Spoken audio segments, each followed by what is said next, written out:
माननीय आचार्य Shri, coordinator ma'am, आदरणीय शिक्षकगण एवं मेरे प्यारे विद्यार्थियों, हम सब यहाँ एक बहुत ही ऐतिहासिक और गर्वपूर्ण अवसर बारडोली निर्माण के दिवस पर चर्चा करने के लिए एकत्रित हुए हैं। बारडोली केवल एक शहर या स्थान ही नहीं है, यह हमारे स्वतंत्रता संग्राम के इतिहास में एक चमकता हुआ एक अध्याय है।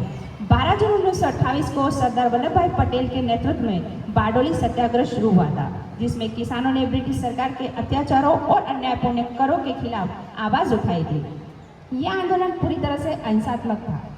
बगावत की धरती, वीरों की बोली, इतिहास रचाया उस बारडोली जहां से गूंजी स्वतंत्रता की तान, सरदार ने बदला हिंदुस्तान का मान। बारडोली को सरदार नगरी इसलिए कहा जाता है क्योंकि यह एक ऐतिहासिक नगरी है जहां सरदार वल्लभ भाई पटेल ने सन 1928 में एक बहुत ही प्रभावशाली और सफल किसान आंदोलन का नेतृत्व किया था, जिसमें हम बारडोली सत्याग्रह के नाम से जानते हैं। यह आंदोलन ब्रिटिश सरकार द्वारा बनाए गए लगान कर के खिलाफ था।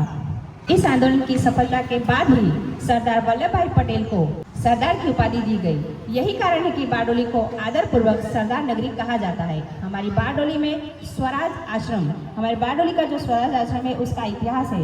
यह आश्रम 1922 में सरदार पटेल ने स्थापित किया था। सन 1928 में जब बारडोली में किसान आंदोलन हुआ तब बारडोली के सत्याग्रह के रणनीतिक केंद्र के रूप में यहाँ सारी चर्चाएं होती थी। बारडोली में एशिया की सबसे बड़ी सहकारी चीनी मिल है, जिसकी स्थापना 9 फरवरी 1955 को की गई थी और यह पहली बार इसकी शुरुआत 21 अप्रैल 1957 में हुई थी। अन्य में कई दर्शनीय स्थल भी है, जैसे स्वामीनारायण मंदिर, जलाराम बाबा मंदिर, केदारेश्वर मंदिर, स्वराज आश्रम एवं संग्रहालय जैसे कई दर्शनीय स्थल भी है।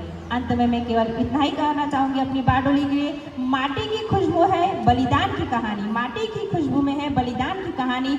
बारडोली ने लिखी थी आज़ादी की जुबानी, जहाँ सत्य और साहस ने हाथ थामा, वहीं से शुरू हुआ स्वतंत्रता का पैगाम सारा।